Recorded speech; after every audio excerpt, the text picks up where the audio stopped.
Salam.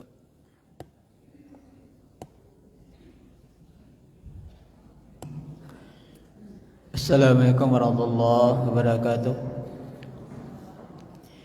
Alhamdulillazi nahmaduhu wa nasta'inuhu wa nastaghfiruhu wa na'udzu billahi min shururi anfusina wa min sayyiati a'malina. May yahdihillahu fala mudilla lahu wa may yudlilhu fala hadiyalah.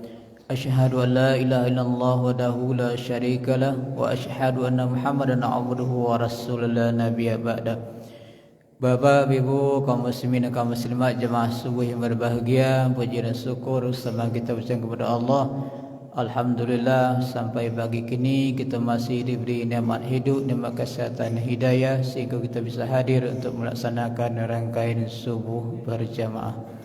Salawat dan salam kita doa kepada Allah semoga disampaikan buat junjungan kita Nabi Muhammad sallallahu alaihi wasallam. Allahumma salli ala Muhammad wa ala ali Muhammad.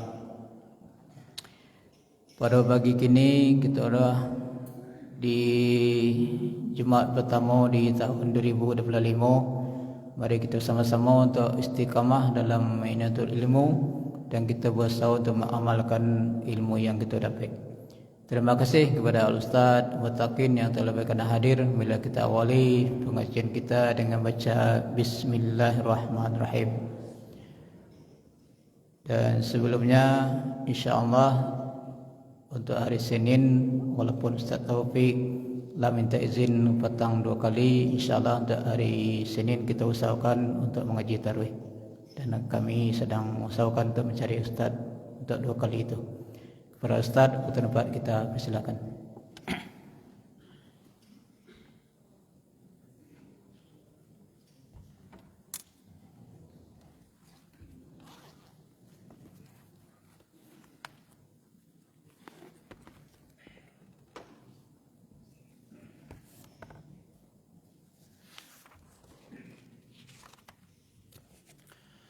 Bismillahirrahmanirrahim. Assalamualaikum warahmatullahi wabarakatuh. Innal hamdalillah nahmaduhu wa nasta'inuhu wa nastaghfiruh wa na'udzu billahi min shururi anfusina wa min sayyiati a'malina. May yahdihillahu fala mudilla lahu wa may yudlilhu fala hadiya lahu. Asyhadu an la ilaha illallah wahdahu la syarika lahu wa asyhadu anna Muhammadan abduhu wa rasuluhu la nabiyya wa la rasula ba'da amma ba'd. Bapak-bapak, ibu-ibu, jamaah salat subuh yang dimuliakan Allah Subhanahu wa taala. Alhamdulillah, bersyukur kita kepada Allah atas segala limpah nikmat yang Allah berikan kepada kita subuh ini. Bapak Ibu jamaah sekalian, Allah berikan kita nikmat umur. Allah berikan kita nikmat sehat. Allah berikan kita nikmat harta dan nikmat-nikmat yang lain. Banyak kekayaan yang Allah berikan kepada kita. Allah berikan kita kekayaan finansial. Ada yang mengatakan kekayaan itu ya 4. Kekayaan finansial yaitu harta. Kekayaan sosial yaitu status di masyarakat. Kemudian kekayaan fisik, sehat badan. Dan kekayaan waktu, kebebasan waktu. Jadi bebas mengatur diri sendiri. Sebagian orang kan terikat. Bapak Ibu terikat apa bebas? Bebas ya. Alhamdulillah. Itu kekayaan itu. Jadi jamaah yang dimuliakan Allah, Allah berikan kita nikmat sangat banyak. Wa ma bikum min ni'matin faminallah wa in ta'uddu ni'matallahi la tuhsuha. Apapun nikmat yang kita dapatkan hari ini itu semua dari Allah, bukan karena hebat kita, bukan karena kita sekolah, bukan karena kecerdasan, bukan, tapi itu murni pemberian Allah dan itu banyak. Maka Bapak Ibu jamaah kita selalu bersyukur. Bagaimana syukur kita Pak? Dengan taat. Fattaqullaha la'allakum tashkurun. Bertakwalah kalian kepada Allah, mudah-mudahan kalian bersyukur. Kalau kita bersyukur, maka kita bahagia. Kalau tidak syukur, maka tidak ada kebahagiaan. Banyak pun harta, tinggi pun jabatan, sehat pun badan, waktu kita yang bebas, tapi kalau tidak diisi dengan ketaatan, maka kita susah hidup ini. Maka kalau orang tidak mau lelah dengan ibadah, maka dia akan dilelahkan dengan musibah-musibah dunia.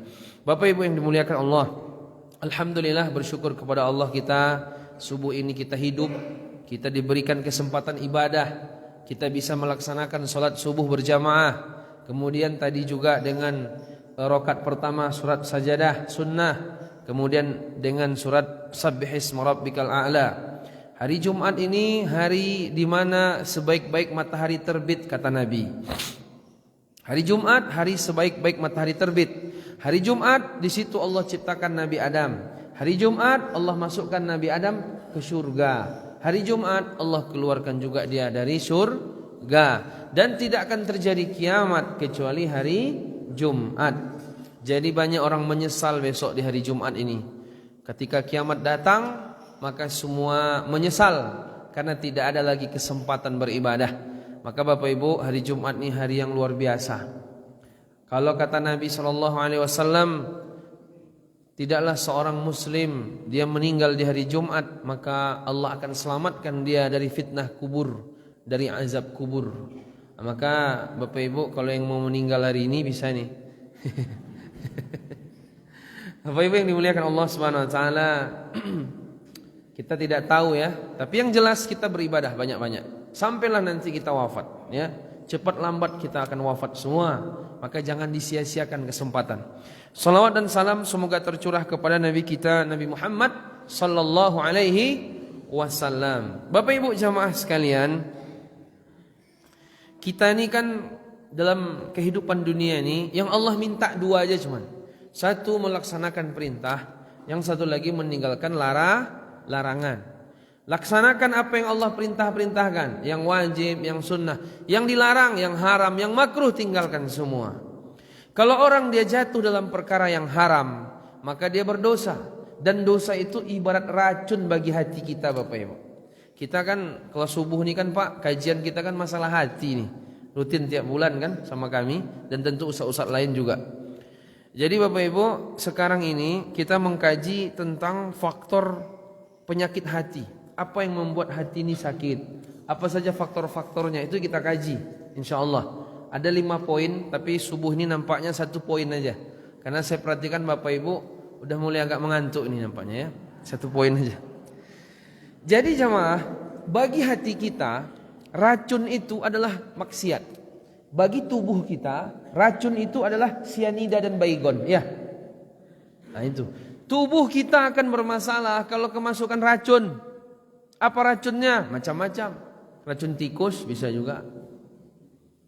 Dan racun-racun yang lain membuat tubuh dia goyang, bahkan bisa mati. Hati itu kalau kena racun, apa racunnya? Maksiat. Makanya Bapak Ibu, penyebab dari dosa atau kemaksiatan ini banyak efeknya. Seperti Nabi Adam alaihissalam, gara-gara bermaksiat keluar dari surga. Apa maksiatnya? Yaitu mendekati pohon. Wala taqraba hadhihi syajarata fatakuna minaz zalimin. Gara-gara dosa, gara-gara maksiat, Nabi Adam keluar dari surga. Gara-gara dosa, gara-gara maksiat, iblis kafir.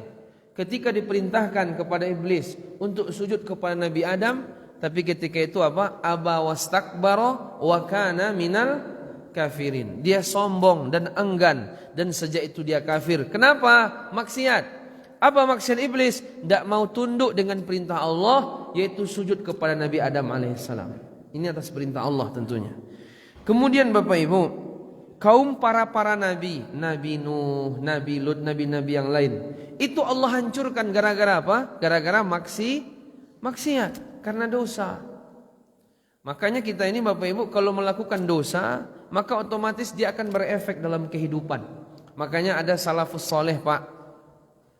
Saya kalau habis bermaksiat, saya perhatikan gaya anak saya itu berubah. Saya kalau habis maksiat, istri saya itu berubah. Makanya bapak-bapak jangan salahkan istri terus. Ibu-ibu juga jangan salahkan suami terus atau anak. Bisa jadi anak kita berubah, pasangan kita berubah karena maksiat yang dilakukan. Kalau kita bermaksiat, dia akan berefek dengan orang-orang sekitar kita. Tidak hanya orang-orang aja, Gunung Merapi pun berefek juga dia, ya kan? Gunung Merapi pun berefek juga dia. Maka jamaah yang dimuliakan Allah Subhanahu wa taala, termasuk juga Bapak Ibu jamaah sekalian, Qarun itu Allah tenggelamkan beserta dengan hartanya masuk ke dalam bumi gara-gara apa? Apa? Gara-gara maksiat kepada Allah Subhanahu wa taala. Maka jamaah sekalian, ternyata kemaksiatan itu merubah semua. Maka bagaimana kita Allah lindungi dari kemaksiatan ini? Apakah orang beriman, orang bertakwa tidak ada maksiat? Ada. Siapa yang tidak maksiat? Makanya Allah katakan dalam Quran, innal ladzina taqaw idza massahum ta'ifum minasyaiton tadzakkaru fa idzahum mubsirun. Sesungguhnya orang-orang bertakwa, kalau mereka diganggu sama setan, was-was setan segala macam, akhirnya jatuh dalam maksiat. Innal ladzina taqaw idza massahum ta'ifum minasyaiton tadzakkaru, langsung mereka ingat kepada Allah ketika maksiat tadi. Fa idzahum mubsirun, dan melihat apa dosa saya ini. Nah, jadi Bapak Ibu, tidak ada orang yang selamat dari dosa. Semua kita ada jatuh dalam dosa. Cuman dari semua dosa ini, apa faktor-faktor terkuat yang merusak hati? Itu yang kita kaji ya. Jamaah sekalian yang dimuliakan Allah Subhanahu wa taala. Di antara ya, racun hati atau dosa-dosa yang menjadikan hati rusak itu dalam kitab ini ada 5, Pak. Yang pertama dijelaskan di sini yaitu bicara berlebihan. Bicara berlebihan. Kalau masalah bab bicara, ini siapa yang paling sering bicara ini, Pak? Satu, Pak Wali itu sering bicara tuh. Bukan ya. Antara bapak-bapak, ibu-ibu, siapa yang paling banyak bicara? Kalau subuh nih siapa yang paling banyak bicara? Itulah. Cuman tidak mungkin saya tidak bicara kan. Saya ceramah nih. Coba saya nanti udah turun. Waalaikumsalam. Waalaikumsalam. Cukup sekian. Assalamualaikum. Itu tidak bicara lagi gitu dah. Cuman karena lagi ceramah aja nih. Tapi pada prinsipnya banyak berbicara itu tercela. Man kasura kalamuhu kasura khata'uhu. Siapa yang banyak bicara maka banyak salahnya. Siapa yang banyak salahnya maka banyak dosanya. Siapa yang banyak dosanya maka neraka tempatnya. Makanya Bapak Ibu, siapa yang banyak bicara ini memang rawan masuk neraka ini. Cuman izinkan saya untuk subuh ini saya aja ngomong terus ya untuk sejam ke depan. Kalau ditanya laki-laki dengan perempuan siapa yang paling banyak bicara? Pantasan bapak nih diam-diam aja. Ibu-ibu ceramah, dia ceramah lah situ tuh. Arisannya tuh. Yang paling banyak bicaranya rawan masuk neraka. Kenapa? Dia berlebihan. Apalagi ada penelitian. Tapi penelitian ini ada yang menyangkal juga, tidak setuju. Perempuan ngomong sehari 20.000 kata katanya, Bu. Bapak-bapak ngomong sehari 7.000. 7.000 bapak sehari rupanya ya. Kecuali ustadz. Kalau ustadz tekor dah.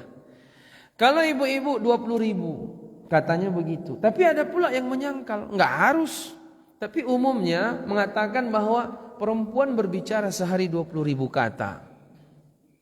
Makanya kalau perempuan anaknya banyak bahagia. 20.000 itu cukup sehari untuk ngomong. Anaknya 7 misalnya. 3.000. Coba kalau anaknya 2, stres kata dia. Makanya banyak orang bercerai hari ini. Kenapa anaknya dikit? Karena 20.000-nya banyak sisa. Kuotanya sisa banyak. Kalau 20.000 anak 2 cuman 4.000 aja lah misalnya. Itu pun dah stres anaknya kan. Sisa 12.000. Mau dibawa kemana? Gunjing lagi akhirnya kan. Jadi Bapak Ibu, ternyata bicara berlebihan itu faktor terkuat merusak hati. Makanya kan ketika Nabi SAW, memang ibu-ibu ada benarnya juga banyak bicara ya enggak? Makanya Nabi ketika beliau ke neraka dilihatnya yang paling banyak ibu-ibu. Padahal di mana-mana yang paling banyak pengajian ibu-ibu juga. Ketika ditanya apa penyebabnya Rasulullah, yang pertama banyak melaknat, yang kedua tidak mensyukuri pemberian suami. Itulah yang membuat akhirnya banyak wanita-wanita masuk neraka. Kecuali ibu-ibu yang sudah sering pengajian saya rasa. Masjid Raya Lima Suku apalagi. Kecuali yang hadir sekali-sekali aja. Jadi Bapak Ibu yang dimuliakan Allah Subhanahu wa taala, banyak berbicara ini mengancam seseorang untuk masuk neraka ini. Makanya Nabi SAW dalam satu hadis dia mengatakan Bapak Ibu kepada sahabat Muaz. Ketika itu apa kata Nabi? Wahal Yakubun nas finnari ala wujuhim au qala au ala manakhirihim illa hasaidu alsinatihim. Kata Nabi SAW, bukankah manusia ditelungkupkan wajahnya, hidungnya di neraka karena lisannya. Kebanyakan orang masuk neraka gara-gara lisan. Bapak Ibu, lisan ini nikmat luar biasa ini. Orang kalau bisa bicara, itu nikmat luar biasa. Betul enggak? Bapak-bapak pernah bisu? Bukan bisul. Kalau bisul itu pernah mungkin orang. Bisu, enggak bisa ngomong. Pernah? Pernah, Pak? Coba perhatikan, ada tetangga, saudara kita enggak bisa bicara, sedih kan? Mau ngomong aja gitu kan? Kasihan gitu. Tapi mereka itu Bapak Ibu, Masya Allah itu ya, orang-orang yang Allah berikan kekurangan, enggak bisa mata melihat, telinga mendengar, lisan berbicara. Ini bisa kemungkinan besar masuk surganya tinggi nih. Presentasi masuk surganya tinggi. Makanya kita ini kan dosa-dosa kita nih ya di wajah-wajah aja nih sebenarnya. Makanya kan ada yang menjelaskan kenapa wudu itu aja yang dicapu. Bapak Ibu kalau wudu meskipun kentut, yang dilap yang mana tuh? Yang masalah di bawah tetap aja yang di atas dilap kan? Kita udah wudu nih, pret kata dia kan? Pret pula. Yang dilap mana ini? Bukan yang bermasalah, tangan. Karena ada yang menjelaskan, karena dosa kita tuh yang wudu-wudu itu aja Pak. Satu tangan, itulah tuh ngambil barang orang, apa segala macam. Habis itu apa lagi? Mulut, ngomong tak apa-apa aja, menyerocos saja kata orang kan. Habis itu apa lagi? Hidungnya juga, kalau hidung ini nggak apa kali lah ya kan, cuman ngejek habis itu kadang. Oh kali kata dia kan. Habis itu apa lagi? Wajah, ini aja nih. Habis itu apa lagi? Tangan sampai siku, ya kan? Wajah nih mata masuk. Habis itu apa lagi? Kepala nih pikiran tak apa-apa yang haram-haram dipikirkan sama dia, yang aneh-aneh, suuzon segala macam. Habis itu apa lagi? Telinga nih banyak juga nih, ya kan? Habis itu kaki kemana melangkah untuk maksiat. 7 kata dia, 6 apa 7. Itu aja dijaga terus Allah masuk surga kita tuh. Orang-orang yang Allah nonaktifkan lisannya berbicara, atau yang Allah buat seseorang itu mudah diam. Kan Bapak Ibu ada manusia ini kan sikit-sikit ngomong, ada kan? Ada juga yang dikit ngomongnya, ada juga tuh. Udah duduk kita berdua sama dia, kok ada cerita apa gitu, nggak ada, diam aja. Kayak nggak ada orang di samping. Kadang jengkel juga kita. Ada suami ibu kayak gitu, mesti stres ibu, nggak ada ngomong sama sekali. Tapi ada juga kelebihannya, nggak banyak dosa. Yang semuanya dikomentari, dikasih minum, komentari, tidak dikasih minum, komentari. Ini rawan masuk neraka orang kayak gini nih. Coba tunjuk tangan, siapa ibu kayak gitu? Bapak juga. Nah ini ngomong aja terus. Ma yalfizu min qaulin illa ladaihi raqibun atid. Tidak ada satu lafaz yang kita ucapkan kecuali ada malaikat mencatat di situ, raqib atid. Maka Bapak Ibu, kebanyakan orang kata Nabi masuk dalam neraka gara-gara lisan. Gara-gara lisan ini. Apalagi lisan nih Bapak Ibu, enggak ngeri. Tangan kalau ada orang meninju orang, satu cuman. Tapi kalau lisan itu bisa menyakitkan sekampung itu. Ya enggak? Sekampung sakit orang mana ya. Kalau tinju dipukul, kena pedang, pisau, kedong, nah ya kan. Itu kalau luka dikasih betadin, apalagi Bu? Sirih. Apa? Oh bukan. Dikasih betadin, kalau luka tangan kita, dikasih kunyit, sembuh dia. Tapi kalau orang hatinya sudah terkena pisau lisan, bicaranya kasar, kena hati dia, itu seumur hidup tidak sembuh ya Pak.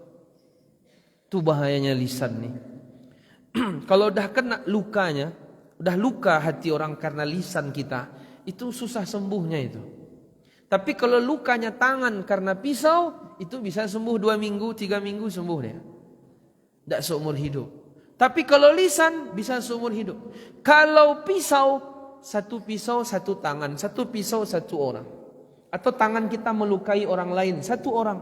Gak bisa sekampung kita lukai orang. Tapi kalau lisan, senegara bisa dilukai karenanya. Ya enggak? Ngeri sekali lisannya. Maka Bapak Ibu jemaah yang dimuliakan Allah, dalam Islam ada keutamaan diam. Kata Nabi SAW, al-muslimu man salimal muslimuna min lisanihi wa yadihi. Orang Islam, orang Muslim adalah orang yang muslimin yang lain selamat dari tangan dan lisannya. Kalau orang nggak selamat dari tangan kita, dari lisan kita, berarti bukan Muslim dia. Maka dalam hadis lain Nabi SAW mengatakan, man kana yu'minu billahi wal yawmil akhir falyakul khairan aw liyasmut.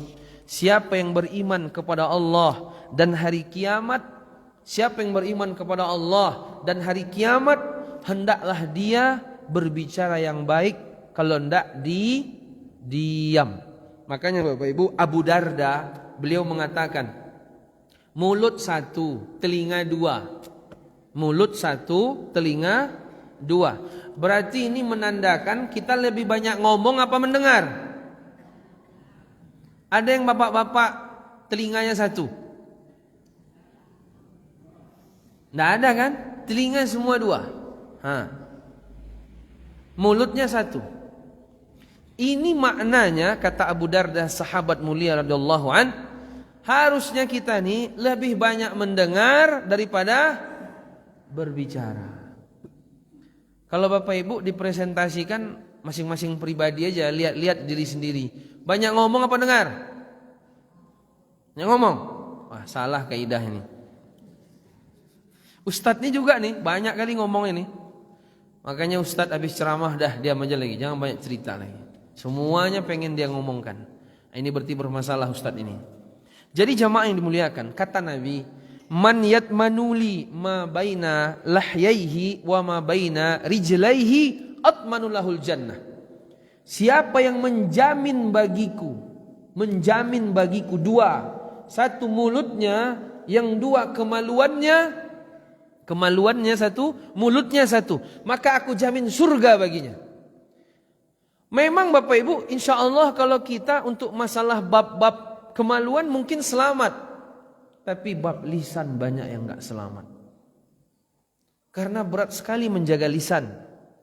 Saya Bapak Ibu ya, sekali waktu ada ceramah subuh di satu daerah. Waktu itu ada beberapa rumah makan yang jamaah kita juga. Itu dia kan kalau hari Jumat tuh berinfak dia, Jumat berkah kan istilah sekarang. Itu.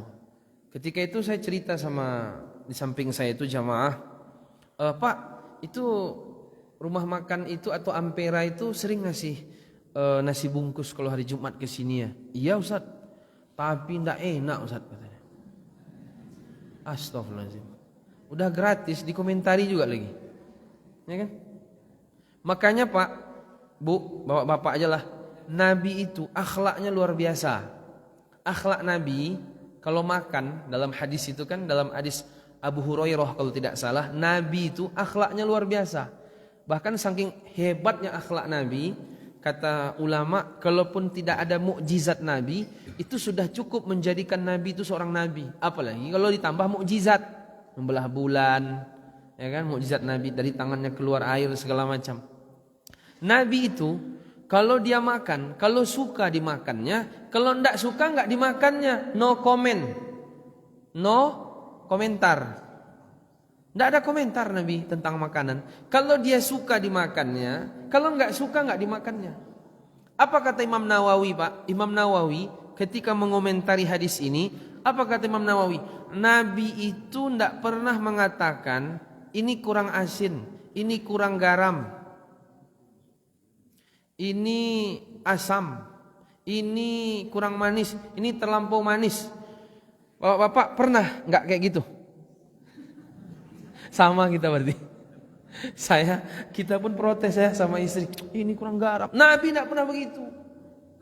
Dijaganya. Kita orang Indonesia semua dikomen masalah makan. Apalagi orang Minang mana ketat, ya kan? Masalah makan ketat kita nih.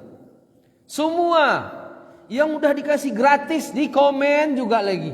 Ini apa ini, kurang bawang, ini kurang ini. Ini kopinya kayaknya terlalu manis ini kayaknya. Siapa yang buatnya? Nah, misalnya begitu kan.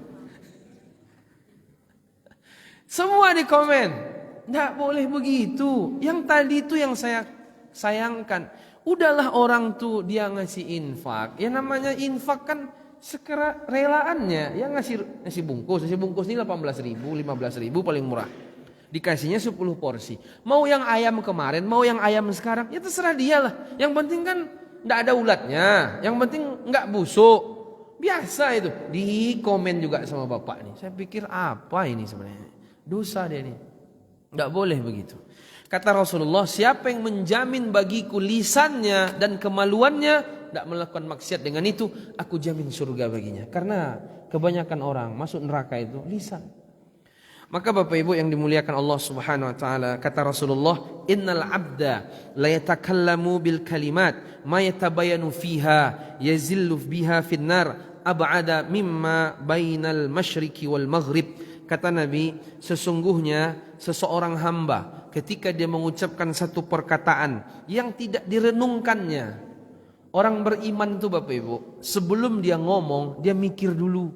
Kalau orang munafik enggak, dia ngomong baru mikir. Itu terbaliknya di situ. Kata Nabi, sesungguhnya bisa jadi seorang hamba mengucapkan perkataan yang dia tidak renungkan sebelumnya, maka akan menjerumuskannya ke dalam neraka yang jauhnya antara barat dan timur. Jadi banyak orang masuk neraka ini gara-gara lisan. Jamaah sekalian yang dimuliakan Allah Subhanahu wa taala. Apa saja Bapak Ibu hal-hal penyakit lisan yang banyak kita lakukan? Itu paling tidak ada 3 atau 4. Ya, yang kebanyakan kita lakukan sekarang nih sehingga kita nih jatuh dalam dosa gara-gara lisan kita nih, itu paling tidak 3 atau 4 Bapak Ibu. Kita sebutkan langsung ya. Yang pertama, bicara yang tidak berguna. Bicara yang tidak ada manfaatnya, tidak ada faidahnya. Dalam satu hadis Nabi SAW mengatakan, min husni islamil mar'i tarkuhu ma la ya'nihi. Kata Nabi, di antara tanda kebaikan keislaman seseorang adalah dia meninggalkan sesuatu yang tidak berguna baginya. Jadi Pak, ciri-ciri Islam seseorang itu baik, benar, bagus, meninggalkan sesuatu yang tidak manfaat. Sekarang nih banyak enggak Bapak Ibu yang kita melakukan sesuatu yang tidak manfaat? Banyak enggak? Apa yang paling memboroskan waktu kita sekarang ini apa nih? Yang paling membuat tidak manfaat, menghabiskan umur di akhir zaman ini apa? Ada yang bisa menyebutkan? Bagus, hebat ibu ya. Apa tadi Pak? HP. HP nih, apa nih yang membuatnya habis waktu kita? Scroll. 3 menit, 3 menit, 3 menit ya Pak ya.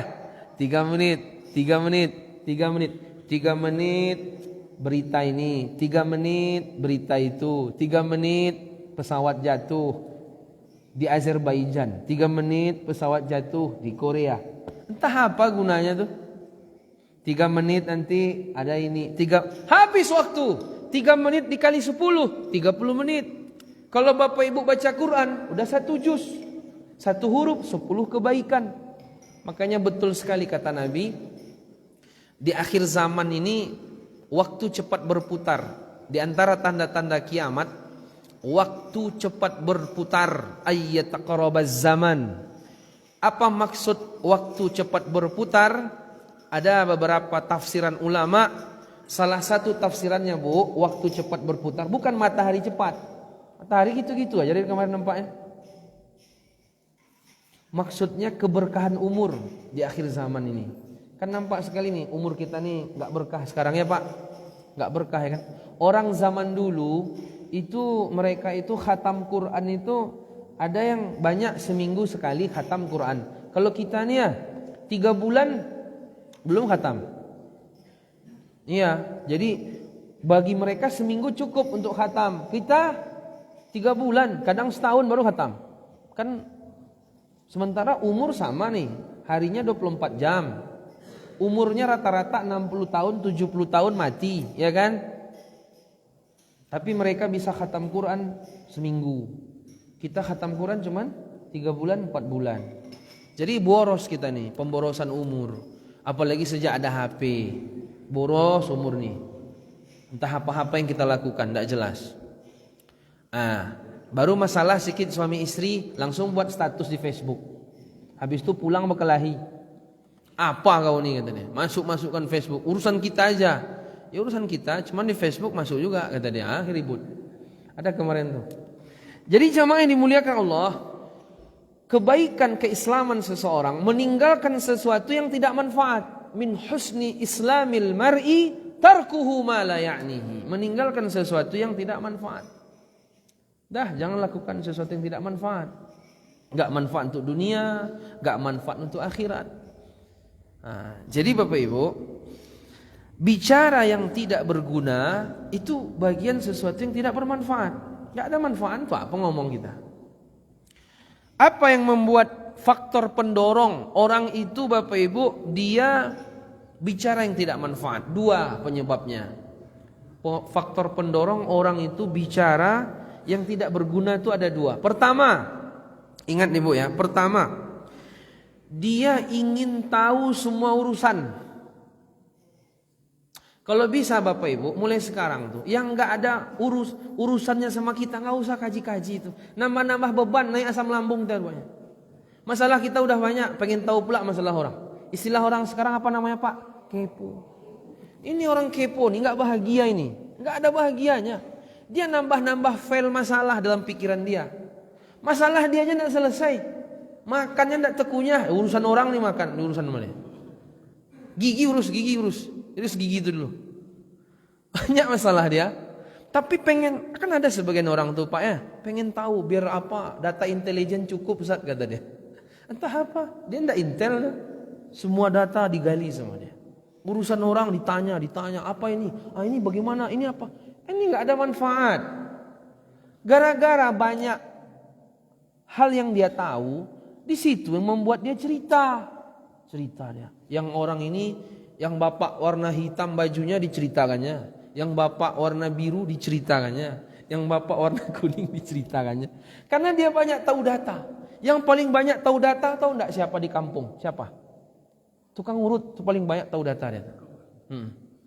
Kan dalam kajian parenting Bapak Ibu saya mengkaji di antara biar anak itu mau komunikasi dengan orang tua, caranya apa Pak? Salah satunya ibu atau ayah, ibu lah ya, itu harus pandai ngurut dalam rumah tangga itu. Karena kalau orang dia sudah sentuhan fisik kan ada 3. Tangan, karena sensor tubuh kan tangan, salaman tangan. Kalau orang nggak suka dengan kita Pak, dia nggak akan mau salaman sama kita. Atau salamannya sebentar lepas, itu nggak suka sama kita. Kemudian belakang, kemudian perut. Jadi kalau kita tuh suami istri komunikasi sambil pijat-pijat tangan, itu mudah tuh mengalir tuh kalimat tuh. Makanya orang tua ibu harus pandai mijat anaknya, biar anaknya tuh ngomong. Karena kalau sudah bersentuhan fisik itu semua keluar. Nah, yang paling banyak sentuhan fisik siapa? Tukang urut. Makanya tukang urut di kampung-kampung itu tahu dia aib-aib orang semua tuh. Iya juga ya. Kenapa? Setiap orang datang kan connect tuh, karena dipijat kan connect. Kalau sudah sentuhan fisik mesti connect. Ceritalah tuh semua tuh. Itulah apa, kayak antu, kayak anjang gitu-gitu. Gitu. Jadi kalau bisa jangan banyak tahu masalah orang lain yang nggak ada manfaat. Kecuali kita bupati tadi nggak pala ya kan. Kita bupati, minimal kita wali nagari, kita harus tahu masyarakat. Itu enggak apa-apa. Biar nanti kita bisa ngasih bantuan. Bapak RT pun enggak. Ya kan? RT enggak, tahu dia semua urusan orang. Masalah nih Pak. Itu yang bikin Bapak pusing. Jadi hidup nih bahagia kalau enggak banyak tahu tentang masalah orang lain. Jujur itu. Betul itu. Serius. Ini kaidah nih daripada ulama. Ibu bapak kok nggak bahagia-bahagia? Mungkin terlalu banyak tahu persoalan orang yang tidak ada manfaat sama sekali untuk kita. Itu yang bikin nggak bahagia hidup. Pengen tahu ada ini gimana? Kenapa dia bercerai? Kenapa dia begitu? Kenapa? Semua dihafal sama dia. Bagus ngafal juz sama aja Pak. Hafal juz 1, hafal juz 2. Nggak usah dihafal masalah orang. Masalah kita aja banyak. Jadi faktor pendorong terkuat agar seseorang tuh banyak bicara karena dia itu pengen tahu banyak masalah. Itu satu. Yang kedua, kenapa dia banyak berbicara ini?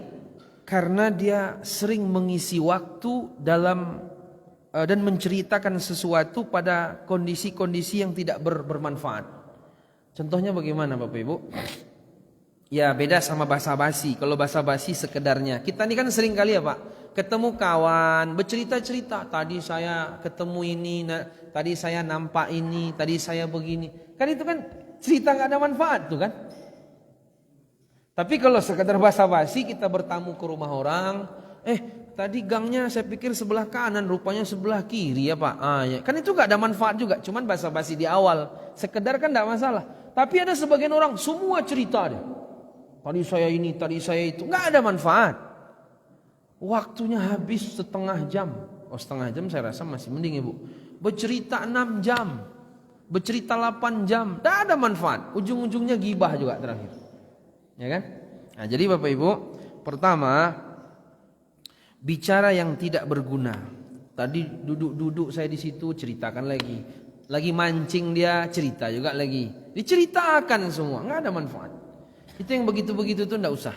Dilatih diri kita untuk tidak banyak berbicara yang itu pada hal-hal yang tidak bermanfaat. Atau prestasi-prestasi kita ceritakan, saya begini, saya begitu. Yang ada riak kita nanti, yang ada ujub, tidak manfaat, bahkan dosa. Satu itu. 17 menit lagi. Bicara yang tidak berguna. Yang kedua Bapak Ibu, di antara penyakit hati, materi kita yang pertama bicara berlebihan.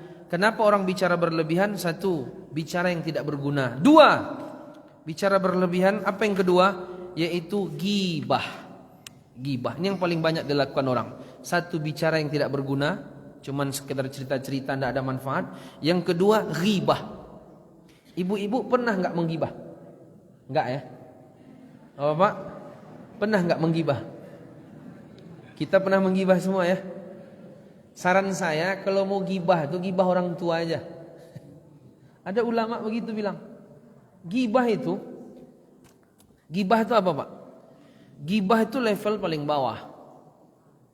Di atas ghibah itu fitnah, bahattah, tuduhan dusta, fitnah. Ghibah saja dosanya ngeri. Dalam Quran Allah katakan wala yaktab ba'dukum ba'dha ayuhibbu ahadukum ayakula lahma akhihi maitan fakarihtumuh. Orang yang menggibah itu sama dengan memakan daging saudaranya yang sudah busuk.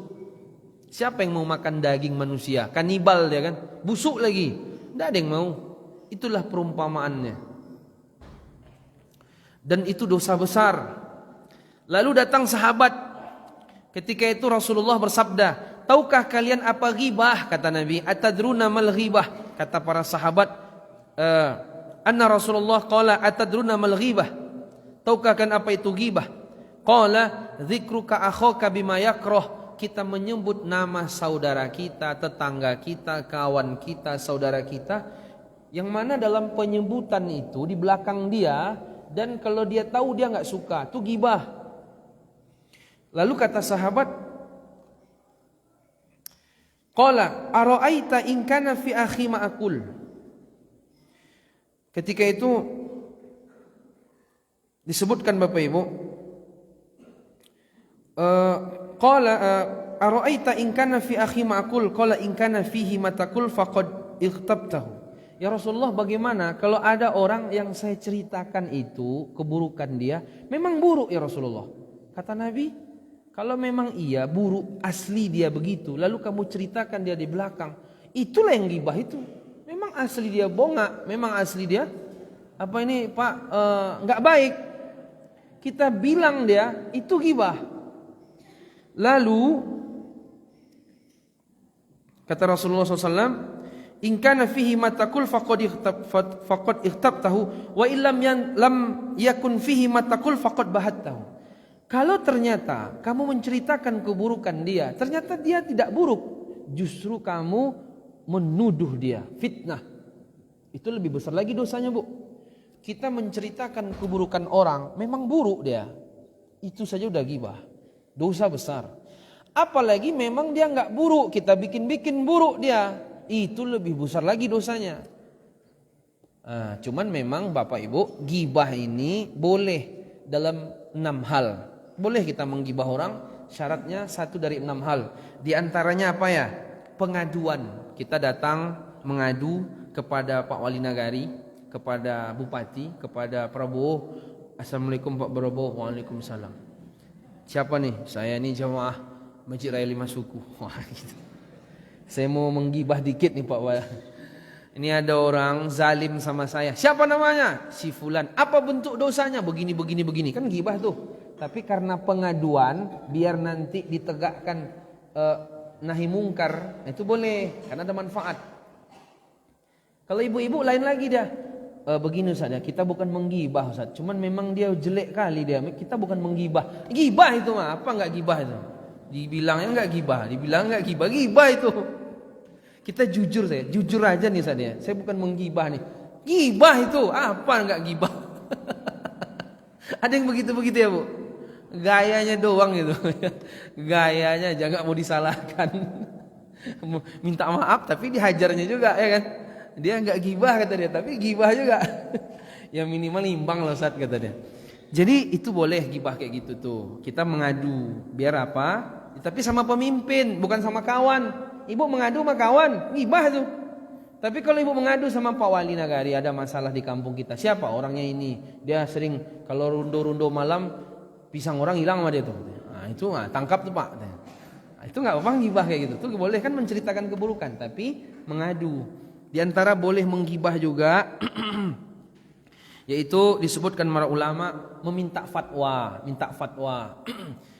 Datang kepada salah seorang ustadz atau ustazah. Ustadz atau MUI lah yang fatwa ya. Gimana nih suami saya begini atau istri saya begini, dia perilakunya begini. Itu kan gibah tuh. Tapi minta fatwa, gimana sebaiknya saya Pak Ustadz? Saya harus begini atau begini segala macam. Itu boleh. Ada 6 hal ya. Di antaranya juga boleh menggibah orang yang maksiat terang-terangan. Dia terang-terangan minum tua depan orang. Terang-terangan dia bermaksiat. Orang yang terang-terangan namanya mujaharoh. Mujaharoh nih Pak, boleh digibah. Nah, orang yang terang-terangan bermaksiat. Tapi kalau maksiatnya masih sepi-sepi, sunyi-sunyi, nah itu enggak boleh. Tapi kalau dia sudah terang-terangan boleh digibah. Ada 6 hal. Jemaah sekalian yang dimuliakan Allah Subhanahu wa taala. Ada seorang ulama merujuk kepada hadis. Kan ada hadis Nabi nih. Nabi mengatakan, "Atadruna manil muflis?" Tahukah kalian siapa orang yang rugi? Al-muflis man la dirham lahu wala mata. Kata para sahabat, orang rugi ini orang yang orang bangkrut. Orang bangkrut itu rugi. Enggak ada ini, enggak ada harta, enggak. Kata Nabi, orang rugi itu di hari kiamat yang mana mereka ini membawa amalan yang sangat banyak. Man ya'ti yaumal qiyamah, mereka membawa amalan bisolatin, pahala solat tahajud, solat duha, solat mutlak, solat 5 waktu, solat qobliyah, ba'diyah. Ada juga yang banyak pahalanya solat zakat, sedekahnya banyak, zakat, sedekah, infak, bangun masjid, bangun pesantren, bangun sekolah, membantu fakir miskin, anak yatim. Ada juga orang di hari kiamat tuh banyak pahala, solat, infak, zakat, sodakohnya. Dia juga puasa, haji, umroh, pokoknya ibadah banyak. Oh, Bapak udah banyak ibadahnya? Belum lagi? Banyak-banyak lah ibadah. Saya juga, sama kita ya.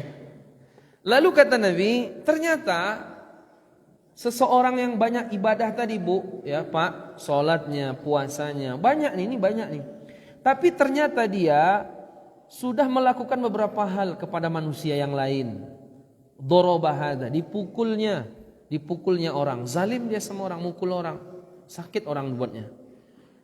Dorobahada, akala malahada, diambilnya harta orang, dimakannya dengan zalim. Nah, ini yang suka-suka ngambil-ngambil duit orang, yang itu haram ya. Itu besok dari kiamat tekor tuh, rugi dia, bangkrut dia, pailit dia tuh. Wa syatama hadza, menuduh orang, ceritakan orang dia. Menuduh orang, menumpahkan darah orang. Qatala hadza, dibunuhnya orang. Jadi disebutkan Nabi, dipukulnya orang. Pokoknya zalim lah Bapak Ibu ya, terhadap fisik orang, kehormatan orang. Kalau ghibah kan kehormatan orang. Maka ketika itu kata Nabi SAW, amalan-amalan yang sangat banyak tadi, puasanya, sholatnya, awalnya diterima, ikhlas dia memang, ikhlas. Umrohnya, hajinya, dia ikhlas. Allah catat pahala dia. Tapi di sisi lain, dia ini melakukan pemborosan. Dituduhnya orang ini, digibahnya orang ini. Akhirnya sholat tahajud dia yang 30 tahun tuh dipindah kepada orang yang digibahnya. Haji dia dipindah, pahala haji dia kepada orang yang digibahnya. Pahala umroh dipindahkan kepada orang yang digibahnya. Pahala sedekah infaknya dipindahkan kepada orang yang digibahnya. Maka ketika itu Bapak Ibu, masih banyak lagi yang digibah-gibah sama dia. Sementara sholatnya udah habis, pahalanya kan udah dipindah-pindah Pak. Umrohnya udah habis, dipindah-pindah. Sedekahnya, zakatnya udah habis, dipindah-pindah. Akhirnya gimana? Masih banyak lagi orang yang digibahnya. Akhirnya dosa orang yang digibah nih memang banyak dosanya memang. Akhirnya dipindah dosa orang tuh ke dia. Amalnya hapus, dosa orang pindah sama dia. Akhirnya apa? Dibuanglah dia ke dalam neraka. Awalnya dia banyak ibadah. Jadi Bapak Ibu, kita nih ya, jangan hanya berpikir banyak ibadah, tapi berpikir juga kurang-kurangi menzalimi orang lain. Menzalimi orang kan banyak Pak. Dari sisi harta, kita ambil harta dia, kita jualan, kita timbang, sekilo kita buat 9,5 on. Nah itu kan mengambil harta orang. Itu besok kita ibu sholat subuh, pahala ibu bisa pindah sama orang yang setengah on ibu ambil tadi. Dari sisi harta, dari sisi lisan, menggibah tadi. Makanya Bapak Ibu jemaah yang dimuliakan Allah, kita jangan hanya berpikir menambah amal, tapi selalu hati-hati dengan terkurangnya amal. Terkurangnya amal itu apa? Lisan, yaitu menggibah. Ini orang rugi di hari kiamat. Bapak Ibu kira-kira kita ini kan selalu berpikir amal saya sudah segini, amal saya sudah segini ya.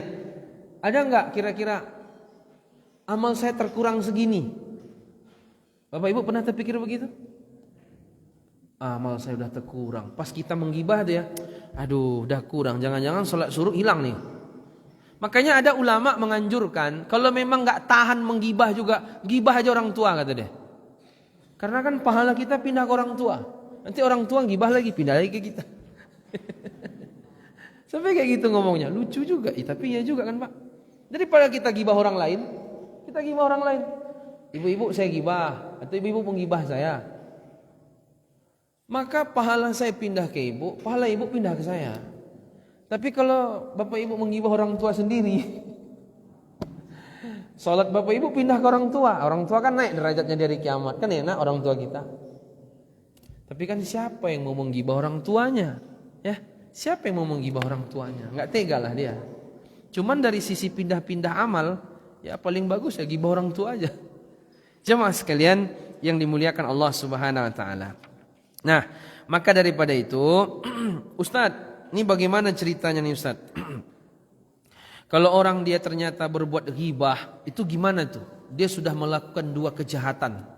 Yang pertama kejahatan kepada Allah karena dia melanggar aturan Allah. Kemudian yang kedua kejahatan terhadap kehormatan orang lain. Jatuh kehormatan orang sama dia gara-gara diburuk-burukannya.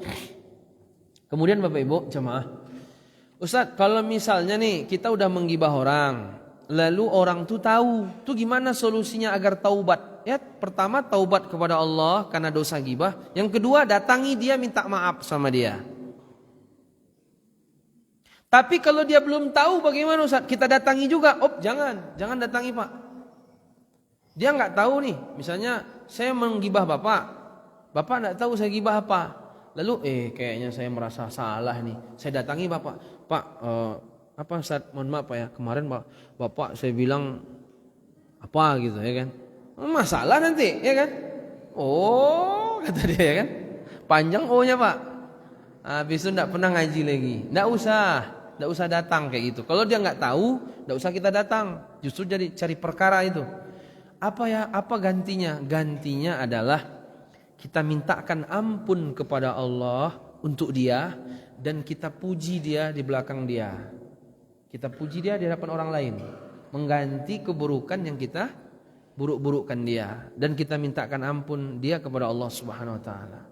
Itulah cara untuk hapus dari dosa ghibah, dan di hari kiamat amalan Bapak Ibu tidak diambil sama dia dengan cara itu tadi. Kalau dia belum tahu, tidak usah datang minta maaf, doakan dia, puji-puji dia dan taubat kepada Allah. Kalau dia sudah tahu, datang sama dia minta maaf sama dia. Kalau enggak, besok di hari kiamat amalan pas Allahnya amalan-amalan kita besok Pak, itu masalahnya gara-gara lisan. Jemaah yang dimuliakan Allah Subhanahu wa taala, ternyata hal-hal yang mendorong ghibah ini banyak Bu. Di antara hal-hal yang mendorong ghibah kata para ulama, Isra 30 ya, 3 menit lagi. Kata para ulama adalah misalnya ada orang kita dapat berita tentang kebaikan dia, prestasi dia. Marah kita karena iri kan. Akhirnya apa? Untuk menghilangkan marah kita ghibah dia. Gitu kan? Gitu ya Pak? Kita ini kan kalau ada benci sama seseorang, lalu kita dapat kabar seseorang ini lagi dapat nikmat gitu ya. Iri kita kan? Iri akhirnya marah. Biar menghilangkan marah kita gimana? Kita ghibah orang, ya kan? Jadi dengan menggibah itu hilang marah dia. Kalau enggak menggibah enggak hilang marah dia. Ini masalah ini. Jadi ternyata hal-hal yang mendorong ghibah itu yaitu salah satunya menyembuhkan amarah. Tapi kan jangan pula kita menggibah orang dengan alasan biar sembuh amarah saya. Enggak begitu, salah itu. Tapi kebanyakan begitu. Kemudian yang kedua, menyepakati atau basa-basi. Misalnya ada kawan lagi menggibah, kita duduk di samping. Orang menggibah si A, kita duduk di samping. Kalau nanti kita potong kalimat gibah dia, kita tidak enak. Akhirnya kita ikut sekalian. Oh betul itu, mantap, memang betul itu. Begitu memang orangnya itu. Itu. Ya Pak. Orang yang menggibah dengan orang yang mendengar gibah nggak ngomong, dosa sama dosa itu. Yang ngomong ini kita dengar-dengar aja.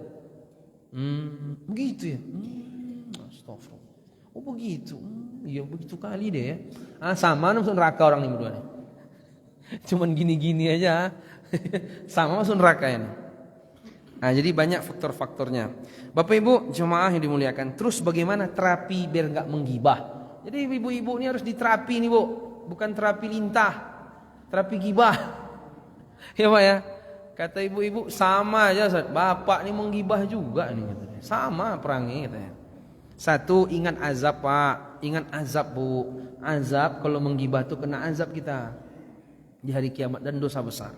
Yang kedua, ingat amalan Bapak Ibu hilang kalau menggibah itu. Bukan hanya dosa, tapi amalannya hilang. Salat subuhnya hilang, infaknya hilang. Yang ketiga, ingat kita juga punya aib ya. Kita punya aib, Bapak Ibu punya aib. Jadi enggak layak kita untuk menjatuhkan orang dengan menyebut aib-aibnya. Wallahu a'lam bishawab. Cukup sekian. InsyaAllah kita lanjutkan bulan yang akan datang. Masih tentang masalah faktor-faktor hati kita sakit, rusak. Yang pertama banyak berbicara. Yang kedua besok banyak memandang Pak. Banyak memandang. Kita bincangkan besok memandang. Habis itu besok ketiga banyak tidur. Kadang-kadang kita ini pengajian tidur. Biasa itu, tidak apa-apa itu. Tenang itu, tenang. Banyak tidur. Itu membuat hati sakit. Yang keempat banyak makan. Itu juga. Ada 5. Subhanakallahumma rabbana wa bihamdika asyhadu an la ilaha illa anta astaghfiruka wa atubu ilaik. Assalamualaikum warahmatullahi wabarakatuh.